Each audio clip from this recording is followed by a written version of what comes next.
তো শেখ আকরামুজ্জামান বিন আব্দুল সালাম হাফেজাহুল্লাহকে চুজ করে বা বক্তব্যের জন্য ডেকে আমি সেদিন ভুল করি নাই। কেননা যেই জাতিকে যেমন ভাষায় বোঝানো উচিত সেই ভাষায় ব্যবহার করে। তবে আল্লাহ সুবহানাহু ওয়া তাআলার শুকরিয়া, প্রশংসা যে আল্লাহ সুবহানাহু ওয়া তাআলা আমাদেরকে শেখদের পাশে দাঁড়ানোর তৌফিক দিয়েছে। আর আল্লাহ সুবহানাহু ওয়া তাআলার প্রশংসা শুকরিয়া আদায় করার পর আমরা আমাদের শেখদের কৃতজ্ঞতা স্বীকার করি, যারা আমাদেরকে সুযোগ করে দেন, আমাদেরকে আগলিয়ে রাখেন, আমাদেরকে তাদের পেছনে পেছনে হাঁটার সুযোগ করে দিচ্ছেন এবং কথা বলার সময় সুযোগ দেন। তাই আমরা তাদেরও কৃতজ্ঞতা জ্ঞাপন করি এবং আপনাদেরকেও যখনই যে কোনো জায়গায় সেমিনার হচ্ছে আপনারা দূর দূরান্ত থেকে কষ্ট করে সেখানে উপস্থিত হওয়ার চেষ্টা করতেছেন। আল্লাহ সুবহানাহু ওয়া তাআলা আপনাদের প্রত্যেককে উত্তম জাযায়ে খায়ের দান করুন, আমিন। যদি আজকে আমার বিষয় দেওয়া হয়েছিল পশ্চিমা সংস্কৃতি এবং ইসলাম সমাজ, এবং এই দুইয়ের মাঝে আমাদের একটা চ্যালেঞ্জ কি হওয়া উচিত, এটা অত্যন্ত গুরুত্বপূর্ণ একটা ব্যাপার বা বিষয়, যেটা বর্তমান সমাজের মুসলিম যুবকদের জন্য বা মুসলিম প্রত্যেক পার্সনের জন্য এটা ভেবে চিন্তে গ্রহণ করার মতো একটা বিষয়।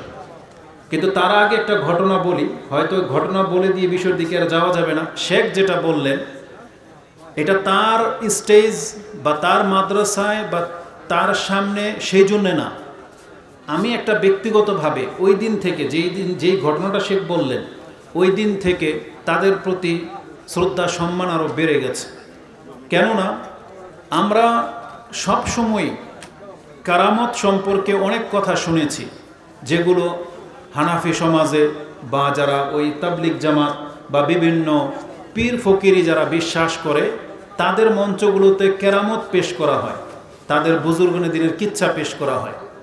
অনেক সময় আমরা দেখতে পাই তাতে মিথ্যা কিছু থাকে, কিন্তু বাস্তবিক কিছু ঘটনা যেটা সাহাবায়ে কেরামদের ঘটতো এবং তাদেরও যেগুলো হক আল্লাহ যেন সেটা তাদের সম্মানের সাবাব বানায়, কিন্তু আমাদের সাথে যেগুলো ঘটে বা আমরা যেটা পরিলক্ষিত করতে পেরেছি, এই শেখের এই দিনের ঘটনাটা একটা শিক্ষণীয় ঘটনাই বটে। যেটা আমি সৌদি আরব থেকে প্রথম এসেছিলাম এবং চেয়েছিলাম যে আমাদের সমাজেও এই সালাফি মানহাজের দাওয়াতটা একটু পৌঁছুক, তাই আমি নিজে সেই সাহস যোগাইনি, যেহেতু আমার কোনো সার্টিফিকেট নাই আর এলাকার সবাই আমাকে চিনে। এখন আমি যদি বক্তব্যে দাঁড়াই তো তারা আমার বক্তব্যকে ছুঁড়ে ফেলে দিবে। তাই চেষ্টা করেছি সব থেকে বিজ্ঞ আলেমদের মধ্যে যাকে আমি বিজ্ঞ হিসেবে জানি তার মধ্যে একজন হলেন শেখ আকরামুজ্জামান বিন আব্দুল সালাম হাফেজাহুল্লাহ। যদিও তার কথা বলা মনে হচ্ছে যে আপনাকে আঘাতমূলক কথা, মানহাজের পক্ষে একটা বিপ্লব ঘটানোর মতো তার বক্তব্যের মধ্যে সে ভাষা ব্যবহার করা হয়, নিছক এটার পক্ষে। তিনি একাই এমন চ্যালেঞ্জ গ্রহণ করেন কিছু বক্তব্যে, অথচ তিনি একা বিচরণ করেন, তার একটু ভয় জাগে না যে বেদাতিরা আমাকে পেলে কি করবে, কারণ তিনি তার প্রশাসন নিয়ে চলেন না। কিন্তু তারপরেও তাদের ইমানি জাজবা এবং আল্লাহর প্রতি তাওয়াক্কুলই সেটাকে ফুটিয়ে তোলে যে তারা এই দুঃসাহসিকতার সাথে সেই বাক্য দিয়ে বক্তব্য করে থাকেন। তো শেখ আকরামুজ্জামান বিন আব্দুল সালাম হাফেজাহুল্লাহকে চুজ করে বা বক্তব্যের জন্য ডেকে আমি সেদিন ভুল করি নাই। কেননা যেই জাতিকে যেমন ভাষায় বোঝানো উচিত সেই ভাষায় ব্যবহার করে। তবে দুষ্ট তো দুষ্টই থাকে। আমাদের অঞ্চলের প্রায় 3 থেকে 4টা মসজিদের ইমাম সেই দিন আগে থেকে তারা প্ল্যানিং করে রেখেছিল যে একটা গ্যাদারিং কিছু ঘটাবে, কিন্তু যেটা আমি জানতাম না। তারা একটা মাদ্রাসার প্রিন্সিপালকে সহ নিয়ে প্রায় 30টা, আমাদের অঞ্চল প্রায় 15টার মতো মসজিদ হবে, তার মধ্যে থেকে যতগুলো পেরেছে তারা শ্রোতাদেরকে নিয়ে আগেই প্ল্যানিং করে রাখছে যে আমাদের মাহফিলে এসে বেটো দিবে বা একটা বিশৃঙ্খলা ঘটাবে।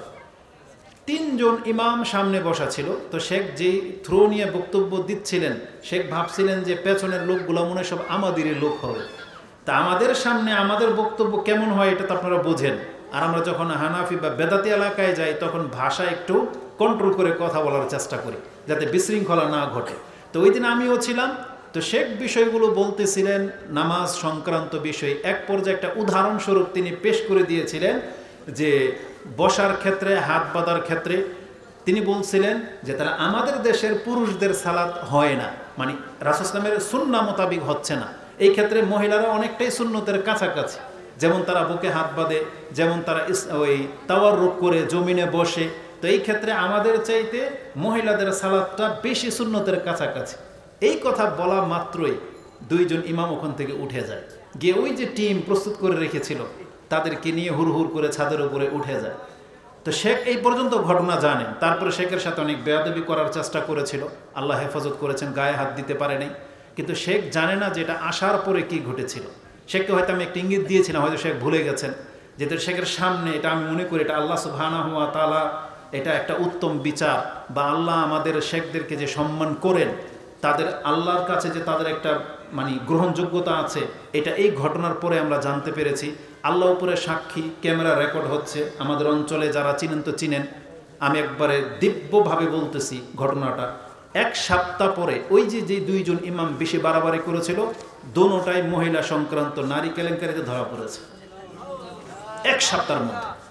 এবং ওই এলাকা তারা ছাড়তে বাধ্য হয়েছে, কিন্তু তারা এত নোংরা চরিত্রের, তাদের ইমামগণ মহিলা সহ ধরা পড়েছে, কিন্তু তাকে তারা সাপোর্ট করেছে, রাতারাতি তাকে বিতাড়িত করে দিয়েছে। এটা হচ্ছে তাদের সমাজের অবস্থা। তাহলে আমি ওই দিন থেকে বুঝতে পেরেছি রাসূল ইসলামের সেই হাদিস যে আমার উম্মতের একটা দল হক পথে থাকবে, যারা তাদেরকে ক্ষতি করতে চাইবে কোনো ক্ষতি করতে পারবে না। আলহামদুলিল্লাহ তারা আমাদের শেখদেরকে নিয়ে ষড়যন্ত্র করে আল্লাহ তাদেরকে ভিন্নভাবে লাঞ্ছিত করে ছেড়ে দেয়।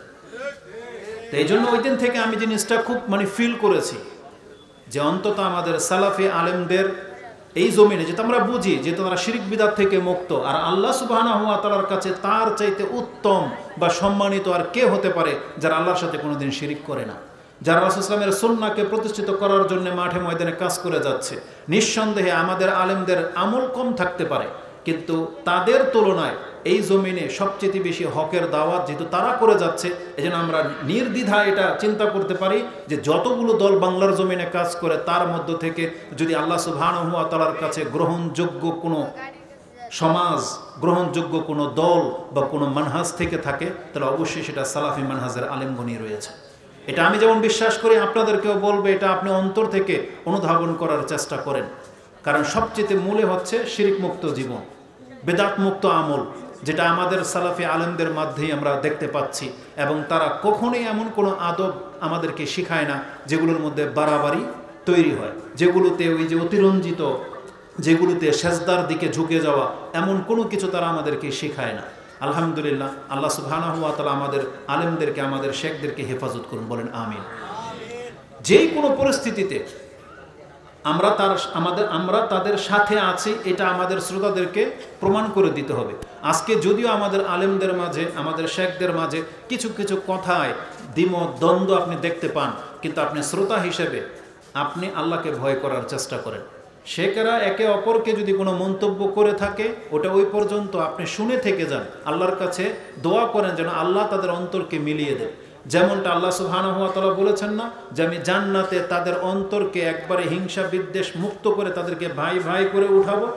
এই আয়াতের তাফসীরে আলী রাদিয়াল্লাহু তাআলা তিনি বলেছিলেন যে আলহামদুলিল্লাহ, এই আয়াত আমাদের জন্য নাজিল হয়েছে, যে আমি মনে করি যে আমি, ওসমান এবং জুবাইর এবং কয়েকজন সাহাবীর নাম বলেছেন যে আমরা মুখোমুখি ভাই ভাই হয়ে বসবো। আল্লাহ বলেছেন আমাদের অন্তর থেকে গিল্লান, যেটা বিদ্বেষ, এটাকে দূর করে দিবেন। তাহলে আল্লাহ সুবহানাহু ওয়া তাআলা আমাদের শেখদের মাঝেও এমন কিছু করুক, এই দোয়া আমাদেরকে করতে হবে। কিন্তু আমরা ব্যক্তি পর্যায়ে যেই শেখের শ্রোতা ভক্ত আছি, দেখা যায় সে আবার এই বক্তব্যের মধ্যে আবার আঙুল ঢোকান, খোঁচা মারেন, তখন কিন্তু বিষয়টা খুব খারাপ হয়ে যাবে। এই জন্য বড় বিজ্ঞদের জবাব বিজ্ঞরাই দেবে। আমরা শ্রোতা হিসাবে শুধু আল্লাহর কাছে উত্তম কিছু কামনা করব এবং ধৈর্য ধারণ করব। কিন্তু আমরা নিজেরা যখন শেখদের সম্পর্কে বাজে মন্তব্য করি, বিষয়টা কিন্তু অনেক বেশি ঘোলাটে হয়ে যায়। এটা অন্তত সালাফি মানহাজের নীতি না, এতটাই আমরা শিখেছি। এই জন্য শ্রোতা হিসাবে আমি আমাদের ভাইদেরকে এই নসিহতটাই করব, আমরা যাদেরকে সম্মান করি, যাদের কাছ থেকে আকীদা শিখতেছি, যারা আমাদেরকে কোরআন সুন্নাহ দিয়ে গাইড করতেছেন, তাদের ভুলগুলোকে আমাদেরকে এড়িয়ে চলতে হবে, যাতে করে তাদের প্রতি আমাদের শ্রদ্ধা কমে না যায়। অন্তত পক্ষে এতটুকু যদি আমরা না করতে পারি, তাহলে আমরা কেমন শ্রোতা বা অনুসারী হব বলেন? কেমন করে হব? অথচ আজকে আমাদের বিচ্ছিন্নতার কারণে আমরা দুর্বল হয়ে যাচ্ছি, অন্যরা আমাদের দিকে হাসাহাসি করবে। এটা তো মোটেও উচিত নয়। যখন আপনি নিজেকে সালাফি বলে দাবি করবেন, তাহলে সালাফিদের মূল নীতিটা আপনাকে পেশ করতে হবে, তাদেরকে শ্রদ্ধার সাথে তাদের অপরাধটাকে ছেড়ে দিতে হবে, আল্লাহর কাছে দোয়া করতে হবে এবং পারলে তাদের কাছাকাছি এসে উপদেশ দিতে হবে। ওই দূর থেকে ফেসবুকের মধ্যে ঢিলা দিলে কাজ হবে না। আল্লাহ আমাদেরকে হেফাজত করুন, আমিন।